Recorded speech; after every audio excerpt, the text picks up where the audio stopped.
It's time for some Horus Tear. Not really sure why I had to do this very dramatic intro, but this is going to be probably the last deck profile for this series in the beginning-ish of Age of Overlord. I love this deck. This is the deck I currently play regularly. It is wonderful. It's probably one of the most fun decks currently because it has such a high variance and like high roll-ish vibe about it. But I'm really enjoying it. I wanted to share my personal build. Again, there's not a lot of wiggle room when it comes to Tearlaments, but I'm trying to take some liberty in playing the cards I feel are correct in this deck. So before we begin, and if you want any early access to all of these deck lists over on our members-only Discord server, and also one day before everybody else here on YouTube, you can join as a member, support the channel, get amazing emotes that we just made, pixelated, branded emotes, and of course badges, become a Dogmatica member. It's all good. If you want to support the channel, this is the way to do that. If not, just like the video, subscribe if you are new here. As always, let's dive into it and talk a little bit about the deck. So, surprise, surprise, we're playing 1 Tearlaments Sheeran, 1 Merly, 1 Havness, and 3 Rhinoheart. People have been a little bit on the fence whether Rhino is a 2 of or a 3 of. I think everybody realizes now this is the 3 of because it is very important and it's a little bit more impactful than Diviner. I think Diviner, which we'll talk about, has kind of dropped in popularity because it's not as always good in your hand, and especially not a good mill when it comes to this deck. You need, the name of the game here is to have as many cards that are good when sent to the graveyard as much as possible. But we are playing the Horus Engineer to make sure that we get more cards into the graveyard, especially from the hand. We're also playing 3 Tearlament Kashtira. This card is so good, just got limited in the OCG, and I can definitely see why.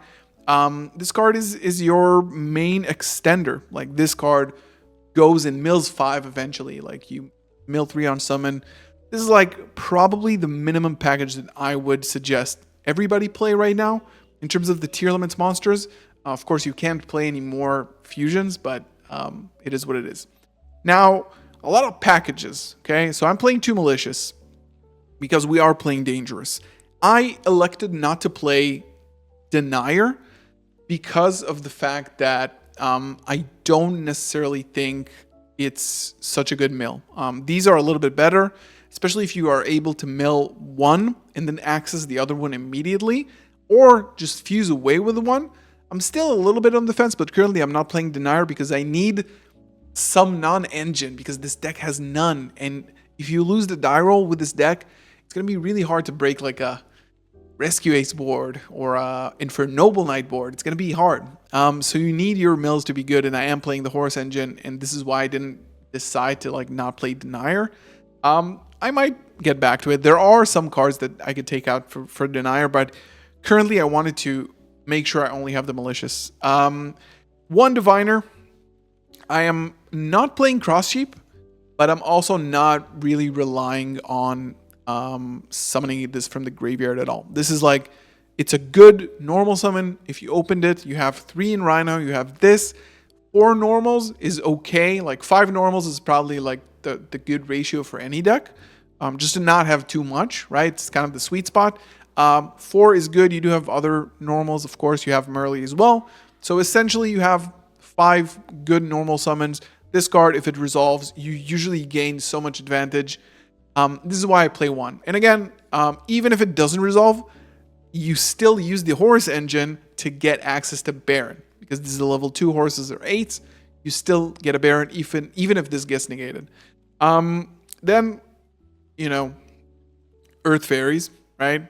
Non-negotiable here. You need to play all of them because Kelbeck and Agido are honestly the best cards in your deck. When they resolve, they are the best cards usually. And then 1 Nessie, 1 Moth. I did play 2 Nessie, but again, kind of need to cut down. It's good because it's an Aqua. Like, this is the main appeal of this card. Since it's an Aqua, you can make this into a Kaleido Heart eventually. So 1 Rhino, 1 Tier Name, 1 Nessie. This is why 2 was also good, but I did make some concessions to play other cards. And Mothman is usually, it's usually going to be good for you to activate the effect. It's not the best card, but it is a level 4. It's a dark. It has a lot of things going for it in terms of what the deck actually needs. And then Unchained Soul of Shyama, very popular now. Also, one of the reasons I don't play Denier is I want to play this instead because it does provide you with that level 6 that you don't need. If you don't know what this card is, of course, it's an Unchained card, but if it's in the graveyard, right, you can target one Fiend monster you control, which is Kaleido Heart. It's a Fiend, or one face down card you control, which could be any one of your spells and traps, especially Sulik, and then you pop the card you targeted, you summon this. So you get a level 6 on the board, which is extremely good, of course, to work towards a Beatrice, right? You have, this is a 6, this is a 6, these are 6s, Garura is a 6, right? So you have a lot of access to that.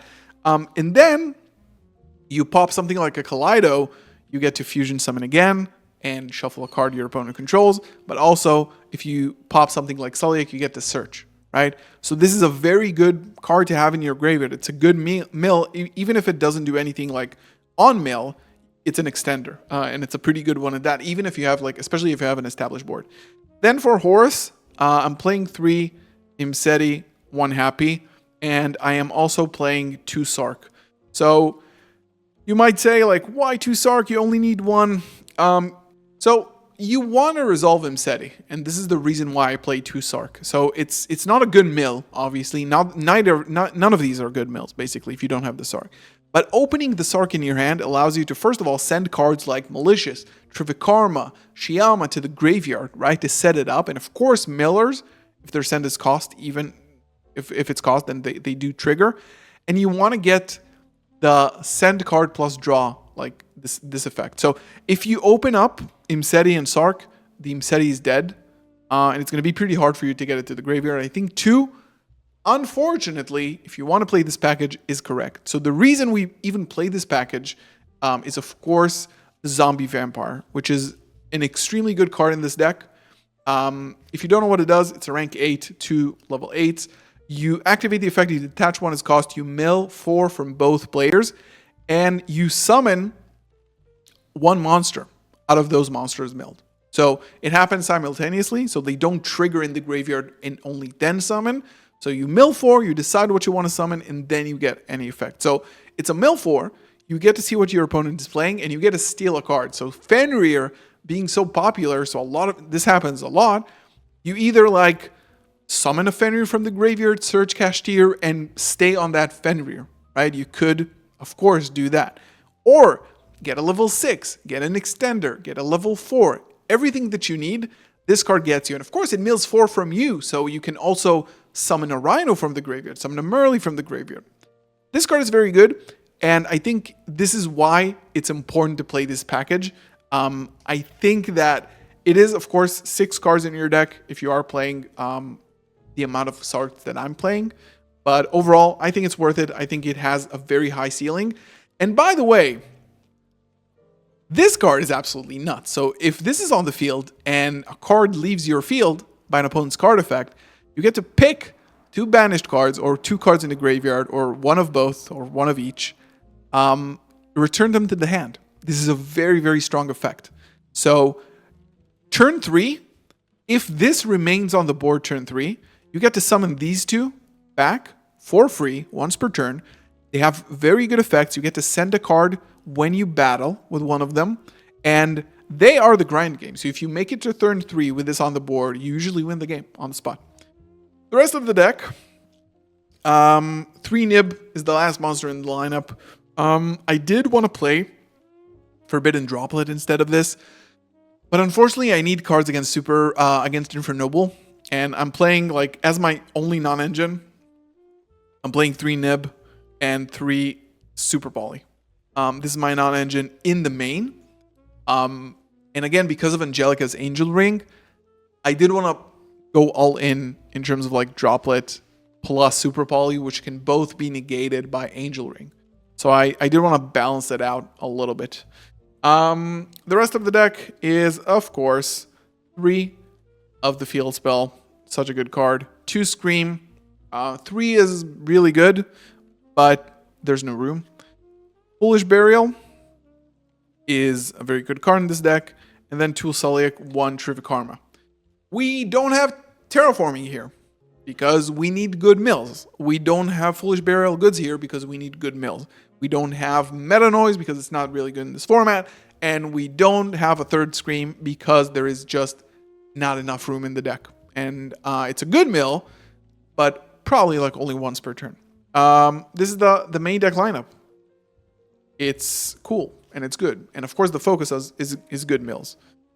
We have every color in the rainbow. We have an SP, which is also very good when you play Zombie Vampire. You just turn it into an SP later, and you get to banish a card from the graveyard because you already milled them. So that's definitely good.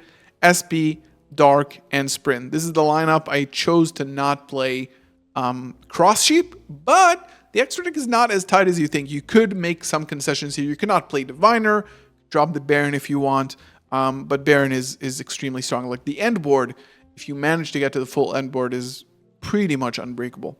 Then for the fusions, we got a flex. This is nice.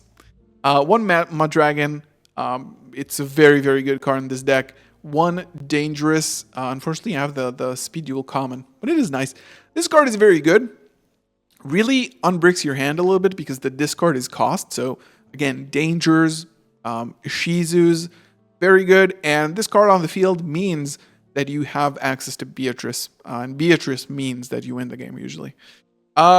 We have finally a high rarity print of this card. This is not the best card in the extra deck, but I think it is crucial to loop resources back into the deck, and of course it's a good card here. And of course, in addition to that, we have Garura. You need to be playing this card. This card is a draw. It unbricks your graveyard and is just overall really, really good and basically mandatory at this point. And then for the last fusion, Kaleido Heart. You sometimes want to play two, I suppose, of this. It kind of hurts when it's banished because you don't have any other bosses, but it is what it is. Like it's a pretty okay extra deck, but it's not super tight. We do play Toad, so you could give up the Baron if you need some room for it. So we do play Toad. We do play Bahamut. If you don't know, you go into it with a Rhino and a Mud Dragon, and then you get an extra negate, and then you turn the Bahamut into an SPL Knight, which is good. I did choose to play Redoer, and I do side Dweller. You might say that I chose to play this because I have a QCR, and you would be correct. No, I'm kidding. You sometimes just need to go into Zeus, and Dweller is not specifically good against all matchups, and I would rather have this for an extend because the deck is a little bit less consistent with all the hits. So this is a personal preference. Dweller is in the side. And then Beatrice, Zombie Vampire, and Zeus. You definitely don't have to play Zeus, but it's a very easy board wipe, even for you, that I chose to play this. Let us check how many cards Galzo has in its extra deck today. 1, 2, 3, 4, 5, 6, 7, 8, 9, 10, 11, 12, 13, 14, 15. We did it!